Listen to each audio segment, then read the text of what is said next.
Welcome to Maryum Food Vlog. Today we are making chicken nuggets. Our recipe is very easy and quick, so let's get started. First, finely chop the chicken in a chopper. We'll chop it finely as well. Now add garlic. I've added about 5 to 8 cloves of garlic. Next, chop to slices of bread and add them. Now we'll add 1 tablespoon chicken powder, 1 teaspoon garlic powder, 1 teaspoon ginger powder, 1 teaspoon black pepper,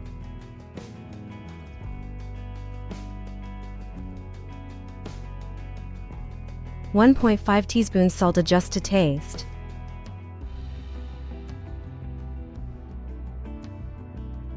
Mix everything thoroughly. Keep mixing until the mixture becomes unsticky and well combined. Now shape the mixture into nuggets. My kids like specific shapes, so I'll make them in their favorite shape.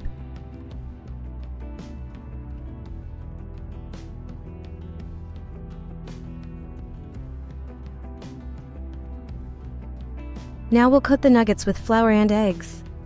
I've added 1 teaspoon salt to the flour. You should add it too. Now coat each nugget. First in flour, then in beaten eggs, then once more in flour. This double coating will make the nuggets extra crispy. All our nuggets are coated now. We'll refrigerate them for 15 minutes. Now we'll fry them on medium flame until golden brown. And they're ready. A super easy and quick recipe. Make it for your kids and watch them enjoy. Don't forget to like, share, and subscribe to our channel for more quick and easy recipes. Thank you for watching.